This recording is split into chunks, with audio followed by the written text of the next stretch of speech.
Hello everyone, welcome to Teach Nepal and Teachmandu online. I am Midun Nepani. In this video, I am going to deal with the Unit 19 part of Grade 12 Compulsory English. That's called grammar part, called would and used to. Here, we'll deal with how to use would and used to. So if you are new to our channel, please don't forget to subscribe to it, as you can get all the many videos related to your course. Now, let us begin.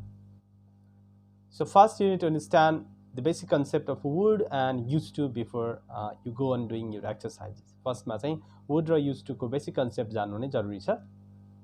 Now you see used to.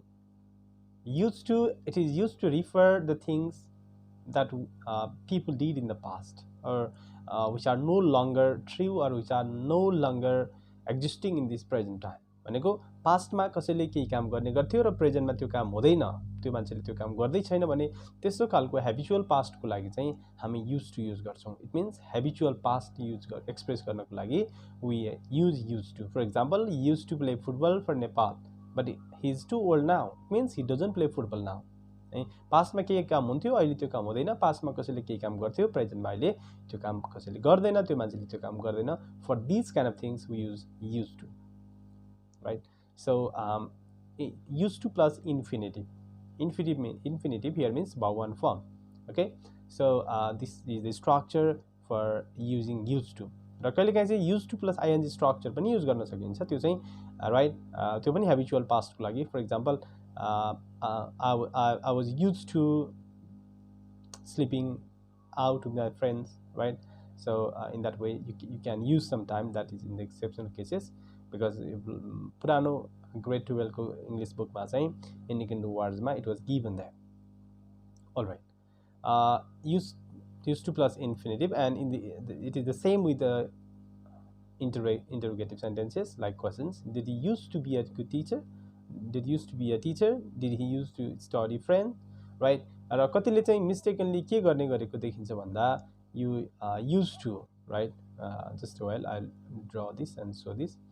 यो चाहिँ did भन्दा पछाडि चाहिँ यहाँ पनि use लेखिएको हुन्छ है. मोस्टली तपाईहरुले गर्ने मिस्टेक भनेको पछि एक्जाममा यस्तै खालको क्वेशन दिन सक्छ, राइट? यसमा चाहिँ एकदमै केयरफुल हुनु जरुरी छ है. For example, didn't use, didn't आइसकेको छ, पछाडि पनि तपाईहरुले युज्ड लगाइदिनु हुन्छ के, right? So please don't do that. Okay, so did plus verb one, didn't plus verb one. हामीले डु, डिड, डज सबैसँग चाहिँ भर्ब वान फर्म अथवा इन्फिनिटिभ युज गर्छौं नि त. त्यो भएर पछि अगाडि चाहिँ अलरेडी पास्ट भर्ब आइसकेपछि पछाडि चाहिँ there you should write this infinitive or verb one form, right? यसमा चाहिँ ध्यान दिनुपर्ने हुन्छ. I didn't use to, right? I didn't use to, not use to want to have a nice house. All right, these are the things that you need to be careful about, or that you need to consider while using used to in interrogative and negative sentences. Interrogative र negative मा चाहिँ use चाहिँ verb one form मा हुन्छ, यति कुरा मैले भने. All right, now let's move ahead. So the structures you can see. Affirmative मा used to plus infinitive verb, used to work in a bank. Negative मा didn't used to, अघि just अहिले भर्खरै भनेको कुराहरु did not, didn't plus infinitive use गर्नुपर्ने भयो. Okay, used to. She didn't used to live with him. WH question मा WH word लगाउने, right? पछि did plus subject plus used to लगाउने. For example, what did you used to do? We don't say what did you used to do. हामीले what did पछाडी चाहिँ right use गर्नु पर्यो, not used to. Okay, did you used to play football in school? This is yes no question. So in this way you have to form it. Now wrong use of used to, मैले अघि नै भनेको कुरा नै त्यही same कुरा हो. They didn't used to love him. त्यो भन्नु भएन कि we have to say rather they didn't used to love him. didn't plus use, past simple plus infinitive, कहिलेकाहीँ have पनि हुन सक्छ. I didn't have, हैन, I didn't have any interest over that. Okay, I did not had भन्नु पाइएन है. So I am not used to have long hair. I didn't used to have भन्नु पर्यो. I didn't used to had a car भन्नु भएन कि he didn't used to, right? Sorry, he didn't used to had a car. That's incorrect use. So you have to say he didn't used to have a car. I'm used to having long hair. Used to plus ing right एक्सपिरियन्सको लागि use गरेको पनि पाइन्छ but right यहाँ चाहिँ त्यो सेन्समा use गरेको दिएको नभएर राइट मैले चाहिँ जानकारी अघि नै भनिसकेँ यो चाहिँ ओल्ड कोर्सको मिनिङ इन्टु वर्ड्समा दिएको थियो use of would to talk about past now we come to the use of would है युज टु चाहिँ के को लागि रहेछ पास्ट हेबिचुअल एक्सनको लागि रहेछ वुड चाहिँ के को लागि रहेछ त to talk about our past for example he would call me हैन उसले बोलाउँथ्यो टु टक अबाउट हाइपोथेसिस भनेको परिकल्पना अथवा हाम्रो काल्पनिक कुराहरू एक्सप्रेस गर्नको लागि पनि we use would if I were the PM I would make some effective plans म चाहिँ पिएम भइदिएको भए प्राइम मिनिस्टर भइदिएको भए केही इफेक्टिभ प्लान्सहरू बनाउने थिएँ but I am not the PM होइन right that this is our hypothesis for पोलाइटनेसको लागि would you please do this for me right please do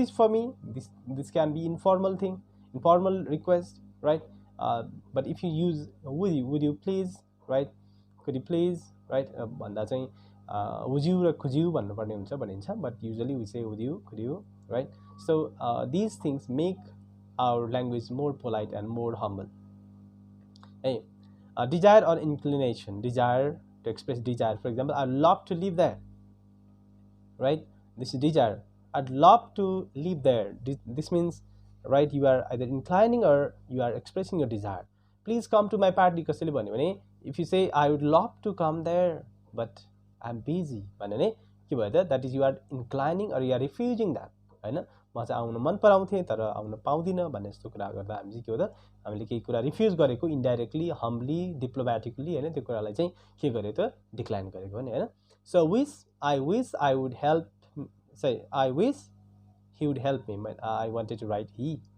okay please consider he I wish here you can say he would I wish he would help me in this way you can express your wishes okay so के रहेछ त would र used to मा फरक now you have to understand right would is used to talk about hypothesis it's used to talk about our past things politeness को लागि inclination को लागि desire को लागि wish को लागि एक्सप्रेस गरिने रहेछ but used to चाहिँ के को लागि past habitual action एक्सप्रेस गर्नको लागि we use used to now you have to make sentences using used to she used to for example she used to travel a lot but now she rarely leaves her town right so अब यसलाई चाहिँ तलको कुन चाहिँ हुन्छ you have to choose there and 10 years ago र now right she traveled a lot right माथि चाहिँ बनाइसकेको छ अघि नै she used to travel a lot but now she rarely leaves her town okay number B मा हेरौँ अब नम्बर B मा मैले बनाउँछु in the same way you have to make it she was lazy right now what can you say she works hard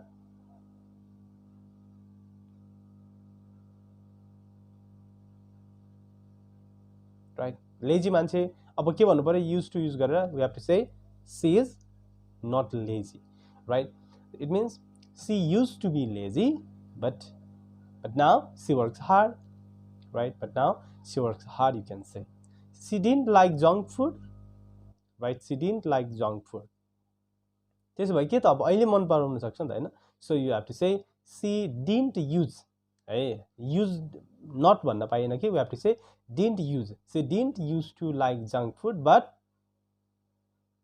she eats momo and noodles these days है so त्यो भन्दा फरक हुनु पर्यो नि त number D she had got a pet हैन she had got a pet it means she used to have a pet right she used to get a pet भन्दा पनि भयो she used to get a pet but now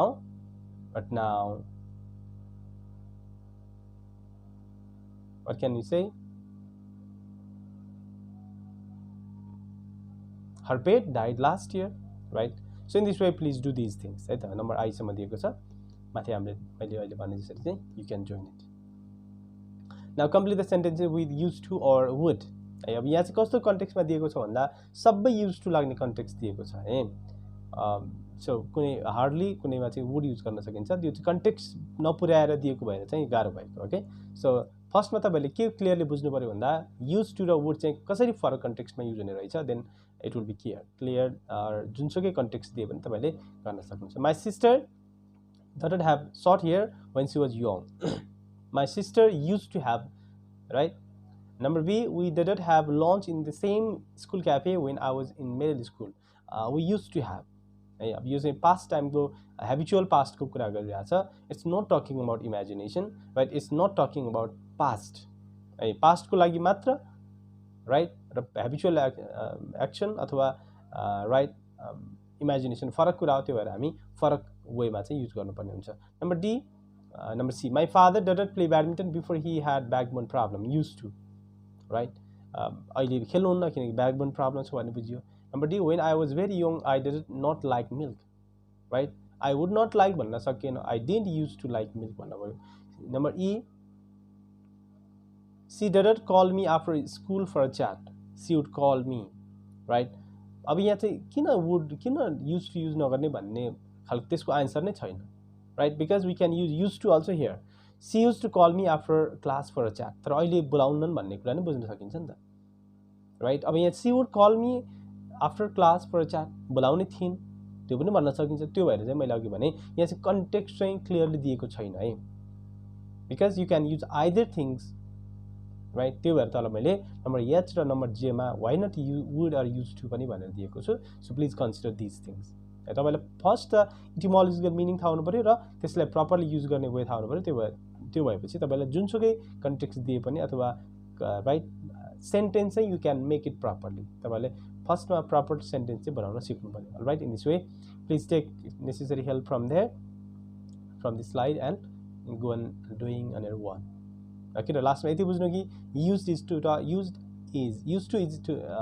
to talk about our habitual actions right and would is used to talk about our past or hypothetical situation right politeness or to express our wish also है mostly यहाँ दिएको कुराहरू चाहिँ habitual पास्टको लागि मात्र दिएको भएर would चाहिँ कम युज हुने सिचुएसन दिएको भएर चाहिँ it's a bit confusing alright thank you so much for watching the video I hope you found some ideas meaningful for your lesson if you liked it if you wanna have such kind of video in the days to come please don't forget to subscribe to our channel and share to your friend circle thank you so much for watching it have a good day